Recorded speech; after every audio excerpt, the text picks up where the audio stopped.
The real-life Goldfinger gunned down in his back garden.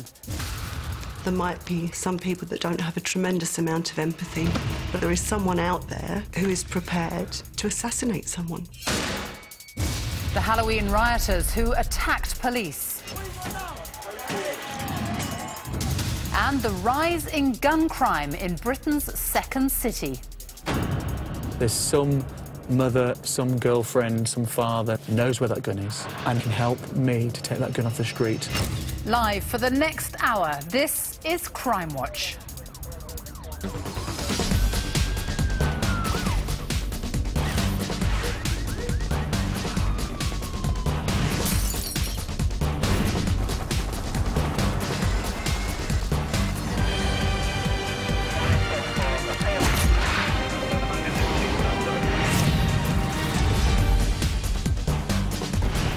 Good evening and welcome to Crimewatch. We're live for the next 60 minutes with crime investigations, news and appeals.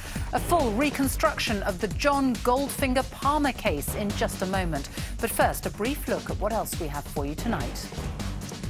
We have a fresh collection of wanted faces, one who many of you will recognise. Get dialling straight away if you know where any of them are. Plus, some truly shocking crimes caught on camera, including this horrendous attack on a woman in South London. Also tonight, the inside story of a dogged investigation into a fatal hit-and-run, which led detectives on the trail of a mysterious Russian millionaire.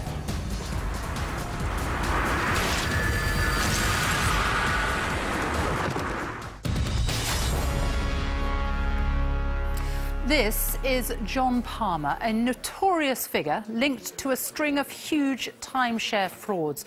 He was once described as Britain's richest criminal with a fortune of £300 million. No doubt he also had plenty of enemies, but what we need to know tonight is who would want to hire a professional hitman to kill him.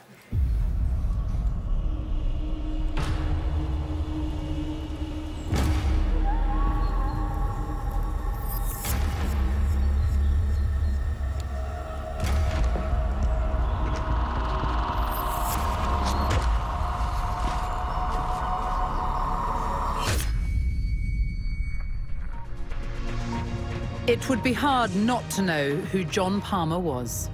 The man known as Britain's richest prisoner has been ordered to hand over £35 million to help compensate the victims of his crime.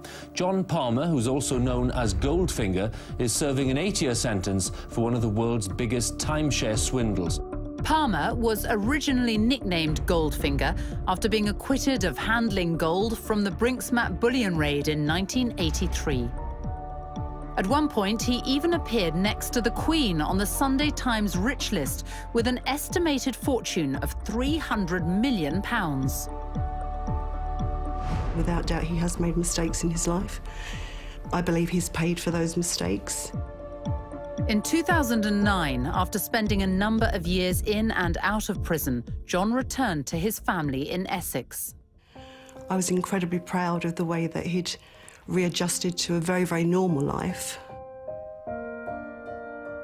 My dad was like my best friend and my dad, so it was always games, as you say, as large as life. He's not this gangster that everyone would paint him to be in the press or the media. He spent all of his time with either my mum or myself or my sisters. You know, there was never a day that went past that I spent with him that he wasn't laughing or joking around. He was never serious about anything. The time I did spend with him was quality time. On the 24th of June last year, John and his family were at their home in South Weald. Have you had any breakfast? No, I'll go later. I quite often work in the kitchen and I was trying to send some emails and be quite serious about things, and he was just very, very playful. He pulled the hairband from my hair, just generally really, really infuriating. Unable to concentrate on her work, Christina went horse riding at around 2 p.m. What? It was just a bit of fun. I apologised to him because I'd been a little bit tough on him. I told him off for being so infuriating. I told him I loved him and he gave me a kiss, and that was the last time I saw him alive. After Christina left, John spent the next few hours outside. Previously unreleased CCTV captures him as he walks around the garden. His son James and his girlfriend were in the house. I was studying in the kitchen because I had 2 financial regulatory exams that I was going to be sitting in about 2 months' time. My girlfriend was in the lounge. She wasn't at work that day, so she was just relaxing, watching TV. My dad was pottering around in the garden with the dogs. At the back of the garden, he'd started a bonfire, which wasn't uncommon. At around 5 o'clock, James and his girlfriend decided to work out in the home gym. While they exercised, John continued to collect things in his buggy to burn on the fire. These are the last CCTV images of him.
My girlfriend went outside. She could see my dad lying there.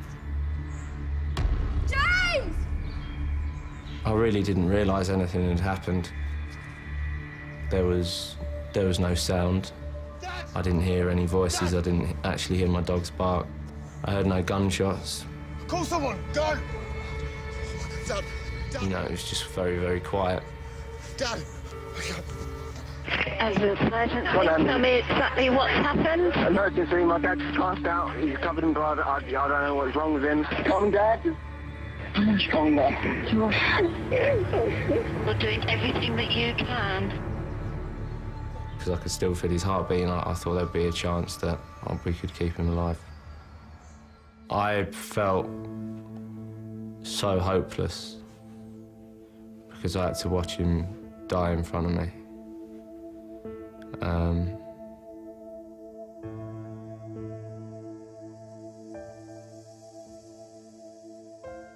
I can totally understand that there might be some people that don't have a tremendous amount of empathy towards our situation or the loss of John purely because of his reputation. But I think forgetting John Palmer, forget who this is about, what you've got to stop and think about, or what we have to stop and think about is that there is someone out there who is prepared to do such a barbaric act, you know, just to assassinate someone. A cold-blooded and brutal murder. Well, DCI Stephen Jennings is the lead detective on the case.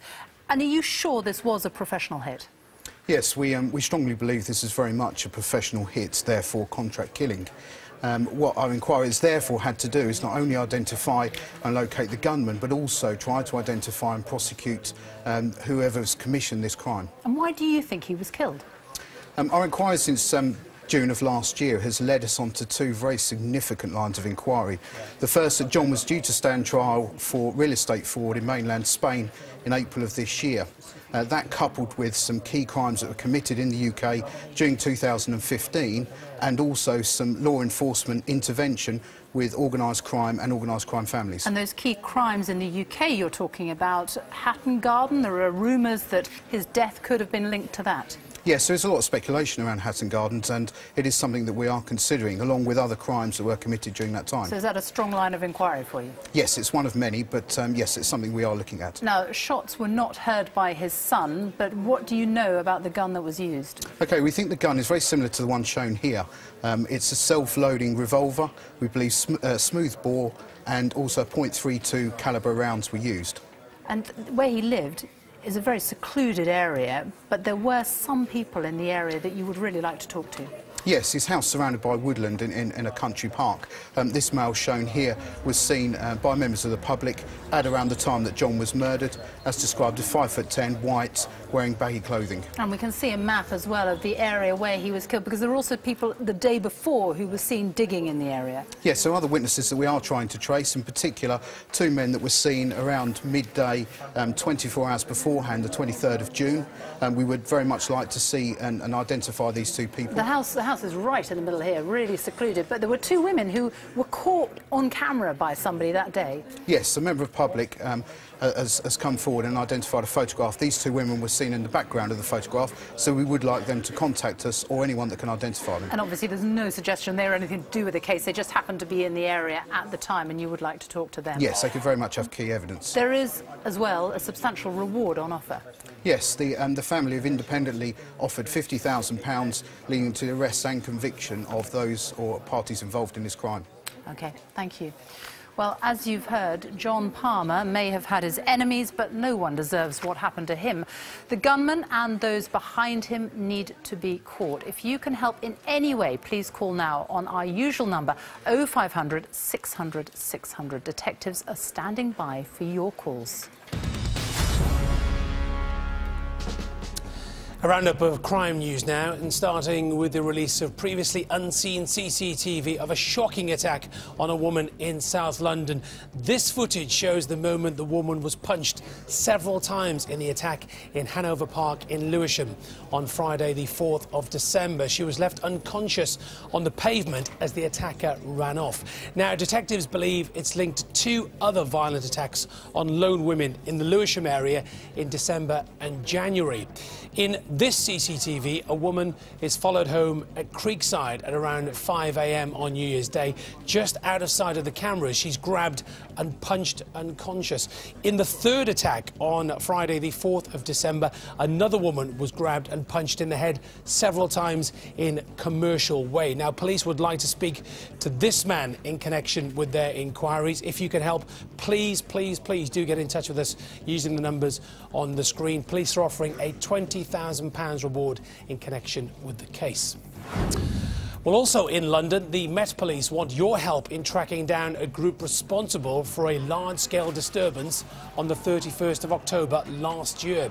Police came under attack when they tried to break up an illegal Halloween rave on Lambeth High Street. 23 officers were injured, as was a police dog, as the disturbance spread over the surrounding streets, continuing into the early hours. Well, joining me now is Commander B.J. Harrington from the Met. Commander, a very good evening to you. These are pretty ugly scenes. I mean, this was some of the most serious public disorder we've seen in some years. We've had officers attacked with bottles, bricks, paving slabs, even a petrol bomb, many of them hospitalised. And, of course, we had police dog Maverick that was kicked and beaten and sprayed with a noxious substance. And, of course, the South London community that has been terrorised throughout the night. I think it's really important to stress that the people who arrange these unlicensed music events are putting people's lives at risk. And as you see from the video, they're prepared to use a lot of violence when we try to stop them. So, Commander, a pretty big disturbance. What is the latest? You've made 73 arrests. No doubt you're looking to make more tonight. Yeah, absolutely. There's 4 faces here of people we'd like to identify to arrest. And we want to be really clear, we'll be relentless in tracking these people down, and also the other 45 people who are on our website who we want to identify. Commander, thank you very much indeed. If you recognise anyone in this footage, then please call the numbers on the screen. Now, check out this incredible CCTV of a bungling burglar who knocks himself out after falling through a garage roof in South Wales. Dyfed-Powys police are investigating the attempted burglary at Panteg Garage in Llanelli. Happened around 12:30 and 1 a.m. last Thursday. The man was attempting to break in. He was unconscious for around 5 minutes before his accomplice climbed down to see if he was OK. Both then flee empty-handed. Poor lad. If you know who these men are, then do give us a call. And finally, we're well used to crimes being reenacted here on Crimewatch, but this very rare footage, uncovered and preserved by the British Film Institute, shows what's thought to be the world's first filmed crime reconstruction. In a forerunner to one of our How They Caught films, the clip recreates the moment the Liverpool fraudster Thomas Gowdy was arrested in 1901. Gowdy was working at a bank when he stole £170,000 to pay gambling debts. Even the crooks dressed well back in the day. Overall, gun crime has fallen significantly in recent years, but worryingly, the very latest figures show a spike in offences. Proportionally, Birmingham now has more gun violence than anywhere else in the UK. We asked Marcia Shakespeare, whose 17-year-old daughter, Letitia, was killed in a drive-by shooting in the city, to investigate. 2003 Birmingham. The police in Birmingham had got used to gun crime, but nothing like this. In the early hours of this morning, they were called to a shooting outside a party at a hairdresser's salon. The whole area had been sprayed with gunfire. They found 2 teenage girls shot dead and 2 others wounded. My daughter Letitia was one of them. She was just 17 years old. I don't want another incident. It has got to stop now. If you do not come forward after this. Just watching that brings me back to the point of being in that room and thinking about what the hell's happening. Why am I actually saying these things? Now it's been 13 years and I'm back asking the question about guns on the streets of Birmingham. In the last decade, gun crime has fallen significantly in the UK. But worryingly, latest statistics now show a rise. Here in the West Midlands, there are proportionately more incidents than anywhere else in the country. Thank you. Kenny Bell is head of the force's CID. So what is the situation with gun crime now? So we've certainly seen in the summertime to autumn of last year a spike, specifically around the people who are using guns, but then discharging them as well, which is really concerning. In the 6 months to January this year, 47 gunshots have been recorded in the West Midlands, compared to 48 in the whole of 2014. And 3 people have been killed. Kenny's taken me to the scene of one of the recent shootings that happened in January. Just down here, Marcia, it was 4:30 in the afternoon. A lad was on a bike, got off his bike, took out the gun he had, fired it 4 times. It was luck, not judgment, that we weren't dealing with 4 fatalities there. Wow. Ran back to his bike, kept his gun, and is away. So damaging because it seems like a nice, quiet residential area, and yet gun crime's taking place. And concerning for me is that was at 4:30 in the afternoon in daylight. That person is still outstanding, and I've not recovered that gun yet. My investigators are out working relentlessly hard to identify it, and the community can absolutely help us. There's some mother, some girlfriend, some father, some brother who knows where that gun is and can help me to take that gun off the street. But why are guns being used more often? I'm meeting Daryl Laycott from Manchester. Gun crime has affected us both. He served 12 years in prison for firearms offences, but says he's turned his life around. Like me, he now works with young people, steering them away from a life of crime. It was widely known that I was pretty heavily involved in violence. So I was shot on 3 occasions within 4 years. Seen my mate get killed in front of me. I seen it all. Did you, at that point, decide to leave that life? No, if anything, that made me want to stay on the road more. I wanted revenge. OK. What caused someone to shoot you? Just retaliation, really, tick for tat, from the very beginning. My daughter, when she was murdered, my response at that point was, I just want justice. And I didn't want justice in the sense to say, well, I'm going to go and retaliate. I'm going to go and think, well, someone's killed my child, so you know what, I'm going to go and kill somebody else's child. When I was on the streets, I wanted the justice in the streets, but yeah, I would put my family through a load of stress, you know. A bullet went through the window of my mum's house and she was nearly it. That's through my selfish behaviour that people was coming to my house. I've lost over 30 friends and family. It's really hard, but I don't think it's as hard for me as it's you, because you give birth to your daughter. Every parent wants for them kids to outlive them.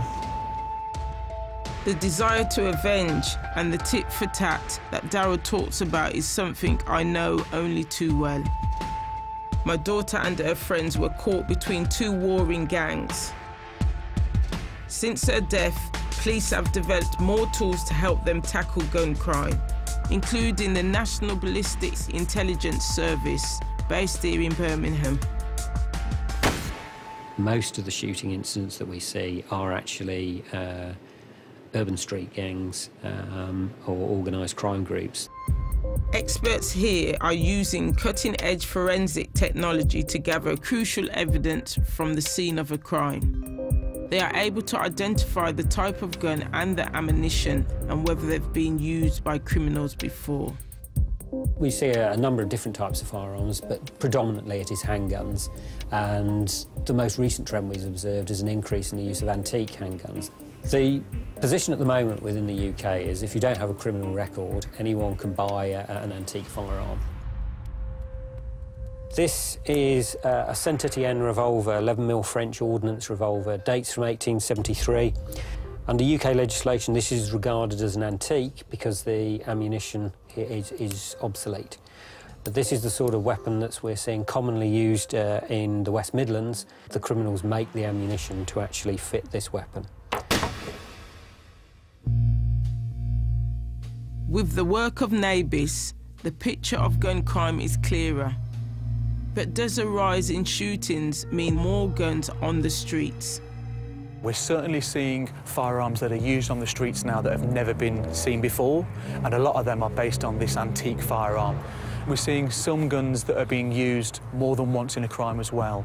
I think what it shows, though, is that there are few firearms available, so people have to use these different methods to try and find guns. So what are the police doing to stop gun crime? In the unfortunate times when a shooting does occur, our investigations are relentless. Scenes of crime, witnesses, house to house, we're doing everything we can to identify and bring to justice those responsible.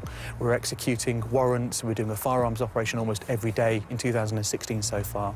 But we're not just going to arrest our way out of this. It's critical that we ensure that the generation of toddlers now, in 10 or 15 years' time, aren't that generation that are wanting to get involved in gangs, aren't wanting to commit crime or robberies and feel they need to use a gun to do that.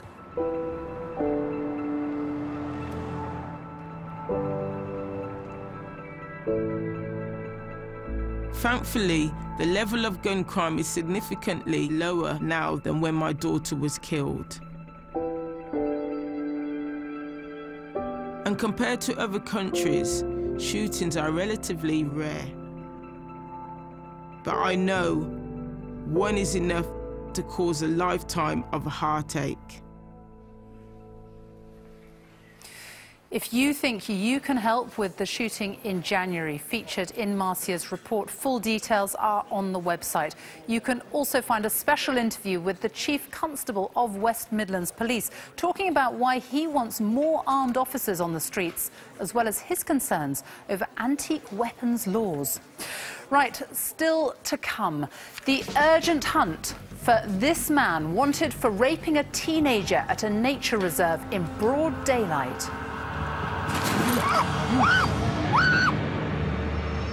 It has made a huge impact on my life. I would feel so happy to know that he could never do anything like this to anyone again.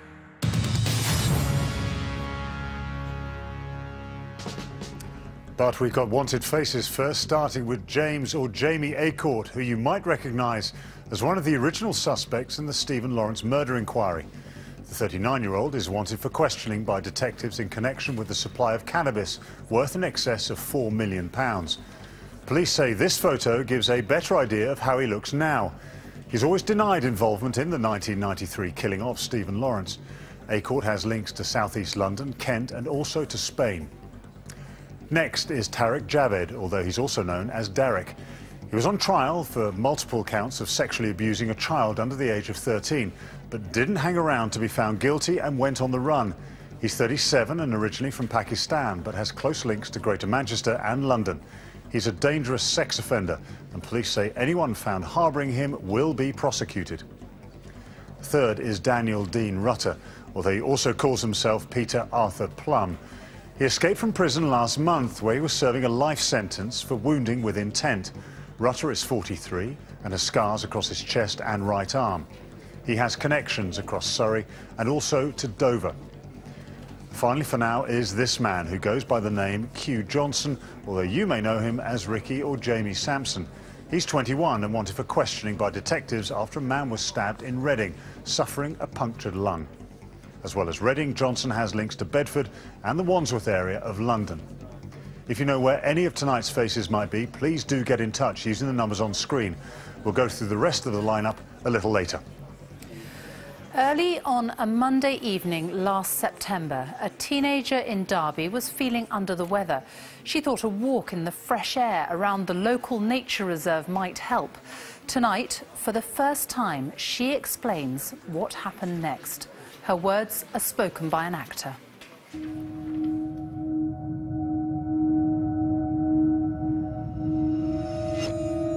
The past few months have been hard. It's been a challenge to go out on my own.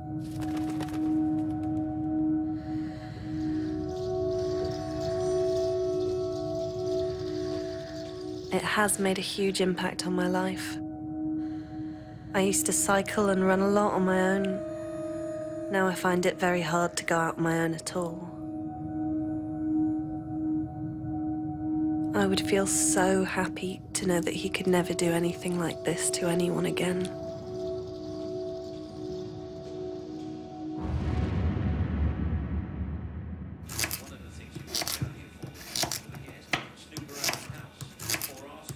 That day I hadn't been well. I'm sure you don't want something to eat. No. I'd been sick earlier in the morning. Oh, you're looking a bit peaky. I didn't really feel like eating. Instead, I decided I would go for a walk to get some fresh air. I didn't take my dog like I would have normally. He wasn't well and couldn't walk very far.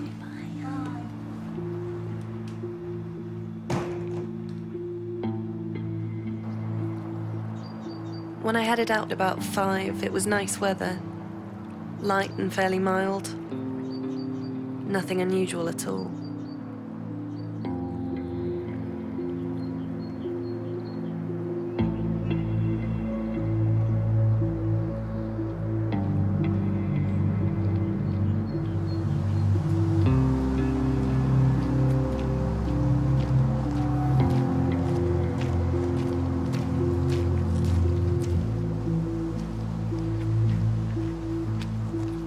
As I walked on the nature reserve from the entrance near the river, I saw a bloke about 100 to 150 metres away. He made me feel a little uncomfortable. I just thought to myself, why should I be afraid? He's just going for a walk by himself, like I am.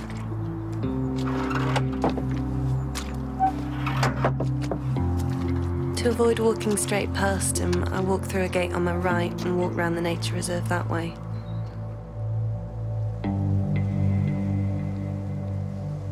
I saw no one else until I was almost the whole way round and nearly at the gate on the opposite side of the nature reserve.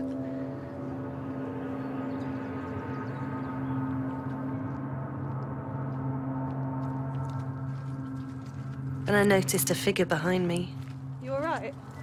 Yeah, I'm fine. And realised it was the same guy I saw earlier.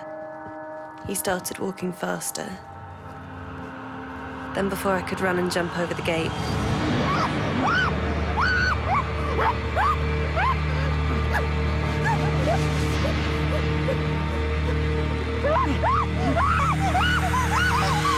Be quiet, I've got a knife.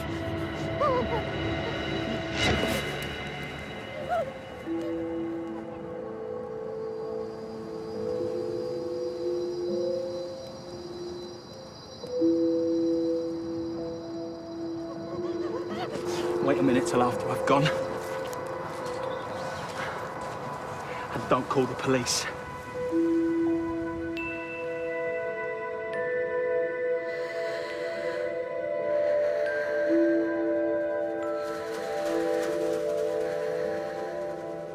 after he left, I got up and found all my clothes that he'd thrown into the bushes. I got dressed quickly. I didn't worry that he would come back at the time. I ran home. I ran the way I'd walked so not to risk bumping into him again.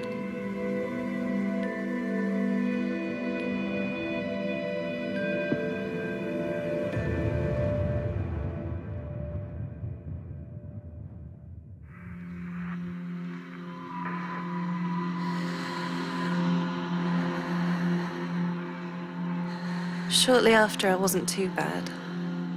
I was very jumpy, but I think I was still in shock.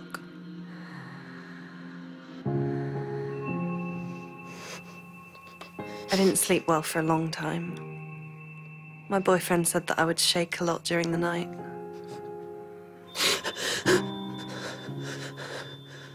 Something that really shocked me is that during the incident and in my fear, I told the man I was 10 years old, thinking that he would feel wrong about what he was about to do. But he didn't. This shows that these kinds of people do not care. These people need to be found and stopped. Such a shocking story. Well, we're joined now by DCI David Cox. It's a terrifying case. It could have happened to anyone. How is this young woman doing now? Yeah, it's a really terrible ordeal to go through, but she has been incredibly brave. What do you know about the man who did it?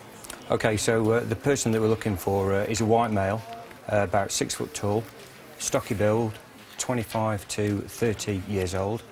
We know he was wearing a black hooded top with white detail on it. Also that he wore aviator glasses, and at one point the witness saw him carrying a kind of Monster energy drink as well as he was walking through the nature reserve. She was able to give you a very good description. You even have his DNA, but no match. Yeah, the description is really, really good. And also the situation with the forensic evidence is also excellent as well. The information is that the suspect could well have been in the nature reserve anything up to an hour before. And what I'd ask is, first of all, if there was anybody in the nature reserve on the 7th of September and witnessed anybody who matched this description, then please get in touch. But also have a good look at the image that has been produced, and if that looks like somebody you know, again, please call in. The forensic evidence it makes it really easy to eliminate somebody who's not involved in this. So please don't be scared about phoning in. And how much, I mean, it was a very secluded area. She saw very few people at the time. How much do you know about the route here, how he arrived, how he left? Yeah, like I say, he was possibly in the nature reserve anything up to an hour before the offence took place.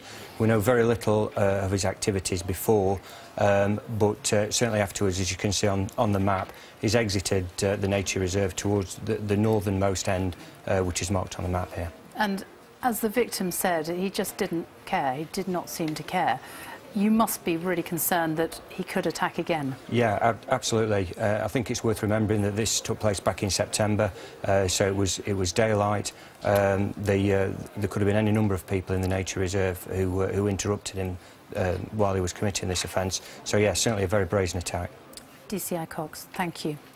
Well, please do take another look at this image. If you have any idea who he might be, then do call the studio now on 0500 600 600. Officers are standing by ready to take your call.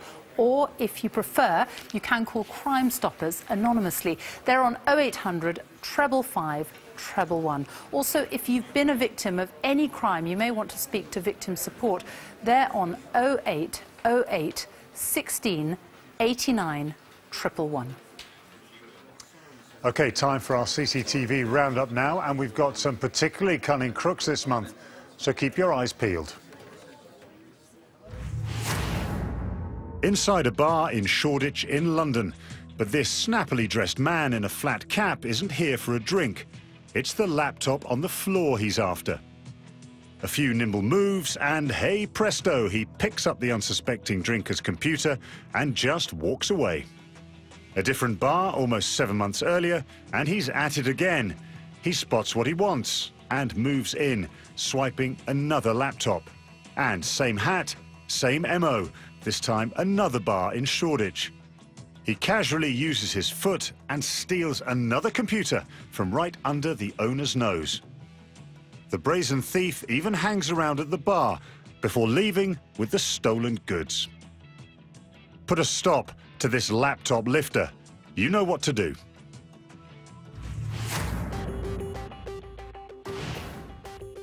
Now, listen carefully to this one.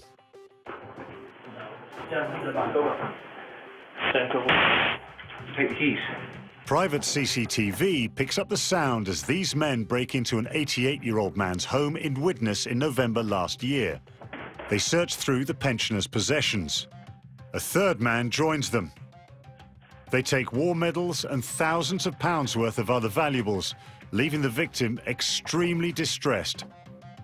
Do you recognize these low-life thieves?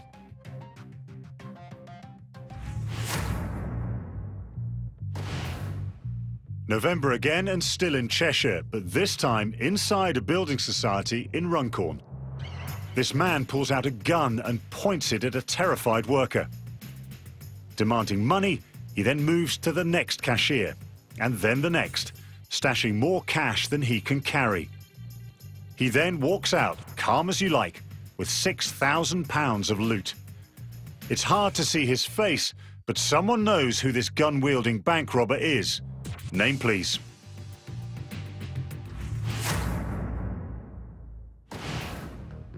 Lunchtime outside a shop in Toxteth in Liverpool. A security guard arrives to fill the cash machine inside, closely followed by this man in a green hoodie and shorts. In the store, the man in shorts grabs the box before legging it down the street with thousands of pounds in cash. It's hardly subtle, so who is this quick dash cash thief?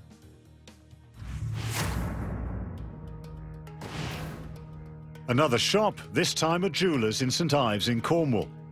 This man isn't hanging around for opening, though. After smashing his way in, he picks up a rubbish bin and heads behind the counter. He forces open a cabinet and fills the bin with expensive jewellery. He then leaves the shop with his haul, worth £30,000. Recognise him? Swap his bracelets for handcuffs and shop him. Finally, we have this fella, out shopping on a Wednesday afternoon in September. He's after some high-end jewellery. The only problem is, he doesn't want to pay for it. He asks the assistant if he can look at 2 expensive watches from the window display, before sitting down to try the first one on. Then the second. No prizes for guessing what happens next.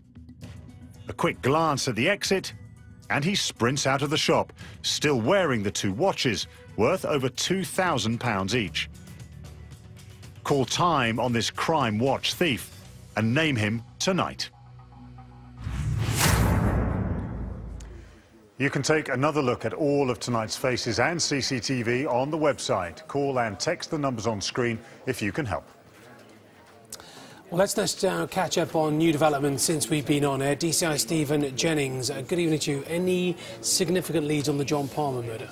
Yes, we've had some really important information about John and his activity both in Spain, Tenerife, and also his link to organised crime in the UK.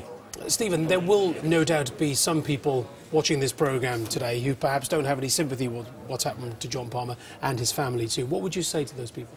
Yeah, I think it's a really important message here. Despite John's mistakes in life, I think it's really important that the public help us to try and tackle organised crime, crimes involving firearms. It's something that we definitely want to stamp out in the UK. And you specifically want to find out more information about this gun?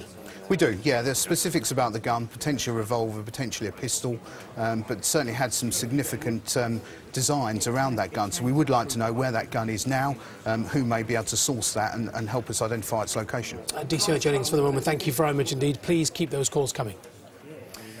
Still to come tonight. How police caught a hit-and-run killer, but why 10 years on she's yet to face justice. This was the most difficult case I've ever been involved with. The investigation was long, complicated, and had many twists and turns.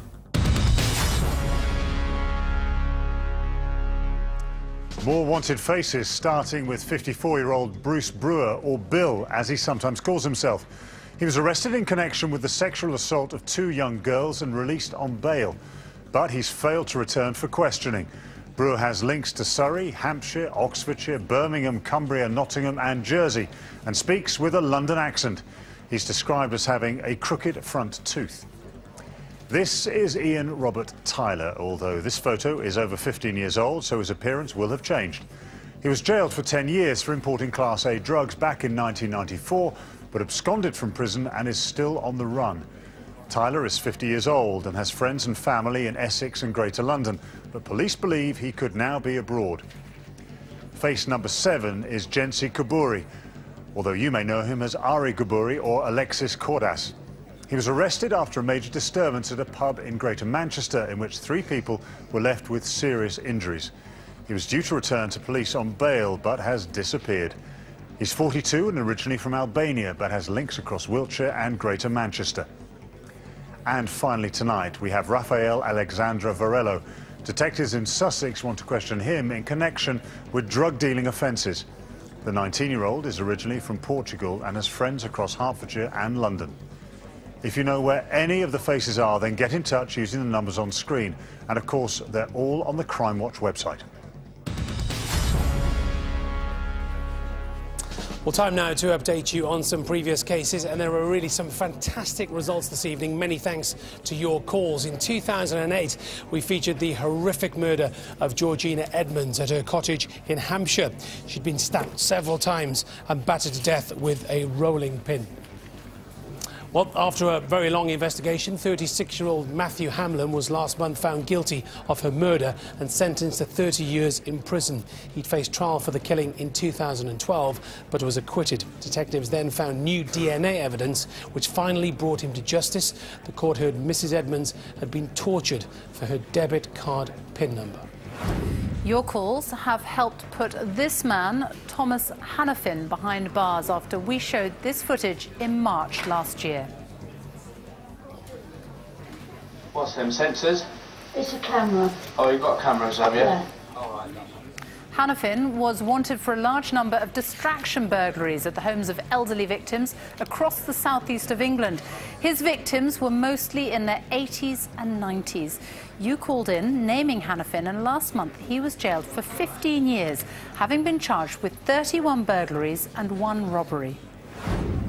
Well, back in 2012, we featured appeals following a spate of thefts of artefacts from museums and auction houses across the country. The gang smashed a hole in the wall of the Oriental Museum in Durham to steal over £2 million worth of antiques. CCTV caught the thieves arriving at the Fitzwilliam Museum in Cambridge, where over £15 million of Chinese antiques were stolen. Well, last week, 14 members of an organised crime gang were convicted for their roles in stealing artefacts from museums worth up to £57 million. They will all be sentenced next month. Christian Siwak appeared on the programme last July, wanted for human trafficking offences. You called in with information which led to his arrest within just a few hours of the show. The court heard Siwak, his mother and brother kept a man enslaved for 5 years, taking his passport from him and keeping his wages. Siwak was jailed for 3 years and 3 months. In November, we asked for your help in finding convicted drug dealer Bernard Wanjiru, who was wanted back in prison after failing to stick to the conditions of his early release. Well, your calls led police to East London, where Wanjiru was arrested. He's now been returned to jail to finish his sentence.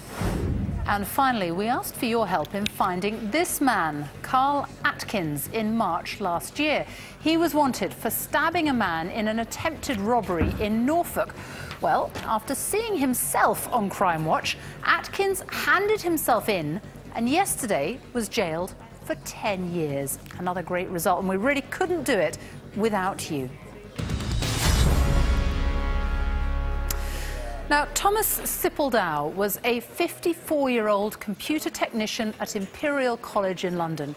Tomorrow will mark exactly 11 years since he was mowed down by a Range Rover as he cycled home. He died almost instantly. Despite the obvious severity of his injuries, the driver did not stop. Detectives were unable to trace the person responsible until, that is, they asked for your help. But a decade later, despite being convicted, the woman who killed Thomas is yet to face justice.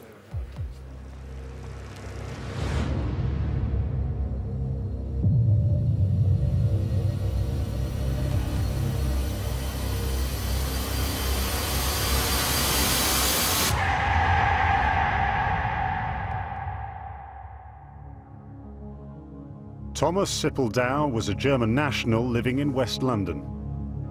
Thomas was an extraordinary person. He would help anyone. Some people thought he was very strange when they first met him, but when you got to know him, then you realised he was somebody who really had a heart of gold. He was a real softie. Thomas worked as a computer technician at Imperial College, London. On a dark March evening, he finished his shift and started off on his usual cycle home.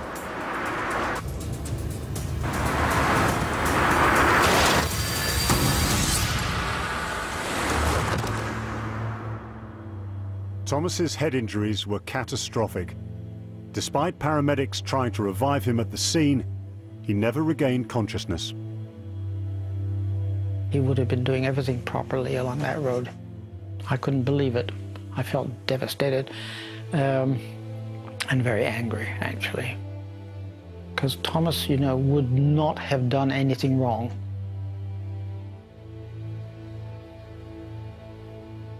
This was the most difficult case I've ever been involved with. The investigation was long, complicated, and had many twists and turns. CCTV footage showed a dark car speeding away from the scene seconds after Thomas was hit. It jumped a red light before making a quick getaway down the Earls Court Road. Eyewitnesses described the car as a Range Rover, but they didn't catch the registration. Detectives investigating the case had their work cut out for them. Forensically, we didn't recover anything from the scene. However, we did find quite a lot of debris that we thought probably was from the vehicle that failed to stop. We realised we'd got some coloured bodywork, and it looked to be a very unusual colour. The debris was taken to a Land Rover dealer for inspection. That's our 50th anniversary colour. The paint was called Atlantis Blue. Only 85 Range Rovers had ever been made with that shade, and one of those was almost certainly the vehicle that mowed Thomas down. Well, this was a monumental stroke of good fortune because it narrowed our search down considerably. With a price tag of £70,000, it was clear the police were hunting for a criminal with considerable means. Land Rover gave them the vehicle identity numbers of all 85 cars, from which officers produced a list of registered owners. As I now had 85 names and addresses. Working through those was a long, slow process. 3 months down the line, only a handful had been traced and eliminated. It was hoped an appeal on Crimewatch would speed up the search. It's a Range Rover, but it's in Atlantis blue. That's what makes it so rare. Incredibly, one caller thought they'd seen a damaged Atlantis blue Range Rover 100 miles away in the Midlands. He'd actually seen a car like this that day at a small garage in a village outside Leicester. So the day after the programme, a colleague and I went up to look at the vehicle. I didn't want to get my hopes up, but I was very excited. Yes, Atlantis blue, all right. In amongst the debris recovered from the incident was a broken piece of headlamp. Forensic examinations of the Range Rover in Leicester showed it came from that car. This proved beyond all doubt that this vehicle had been at the scene and was almost certainly the vehicle that had killed Thomas. Someone had tried to have its identity destroyed. They failed, and police were able to track the car back to its original owner, a woman by the name of Natalia Galogre. She was a multi-millionairess with connections within the Georgian and Russian communities. She certainly knew a number of very, very wealthy Russian oligarchs and moved in quite wealthy circles. But when police went to question her, she'd vanished. However, they soon discovered where she'd been the night that Thomas was run down. We were able to prove that she attended a function at the House of Lords on the night of the collision. And in fact, we were able to obtain pictures which showed her drinking at that event. Natalia left the House of Lords early at 9 o'clock. The collision happened at 10:15. Minutes after that, she was spotted by a neighbour parking up in her mansion block garage. Significantly, he noticed damage to the Range Rover. The evidence was stacking up against her, and she aroused even further suspicion when detectives discovered that she'd fled to her mother's home in Moscow, where, as a Russian citizen, she could not be extradited. It was frustrating, to say the least, to know that we had the owner of the vehicle that had killed Thomas identified, and that we weren't in a position to arrest them and question them about what happened on that night. But 5 months later, police were tipped off that she'd returned to London. When they found her, she'd dramatically changed her appearance. Natalia Galogre? Yes. It was, yeah, a big sigh of relief, actually, to know that somebody'd been arrested. And I kind of almost thought, OK, that's almost like that's the beginning of the end. I was obviously elated. We now had the opportunity to try and question her about what happened on the night that Thomas died. Natalia's story was elaborate. She laid the blame for Thomas's death on a labourer called Georgi Giashvili. She said he dropped her off that night and then borrowed her car. Georgi Giashvili. We managed to trace the identity of Georgi Giashvili, and what we found was quite shocking. It turned out that he was found dead 3 months after Thomas was hit. It seemed that he'd jumped off Westminster Bridge at the end of June 2005 and had been found washed up further on down the Thames a couple of days later. Detectives began to unpick Natalia's story. Prior to his death, Georgi had worked as a labourer on building sites in Manchester. He'd been working there on the day of Thomas's death. Amazingly, even after all this time, the firm still had George's timesheets. Look at this.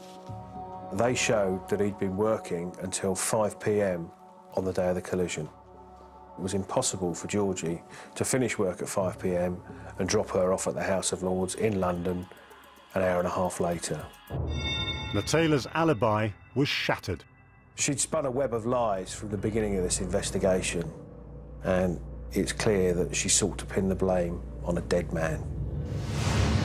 In January 2006, 10 months after Thomas was killed, Natalia was charged. She was released on bail and forbidden from leaving the UK. Over the next 2 years, She changed her legal team several times, ensuring the trial was dragged out for as long as possible. In October 2007, she made an application to the Crown Court for her Russian passport to be returned to her. This apparently was so that she could go to a memorial service for her father in Russia. Astonishingly, the judge agreed to her request. Natayla flew to Russia on the promise she'd return and stand trial a month later. It was a promise she had no intention of keeping. She didn't turn up for the trial, and her representatives said that she had pneumonia and was too ill to travel. There then followed a litany of medical conditions that Natayla seemed to be suffering from in Russia.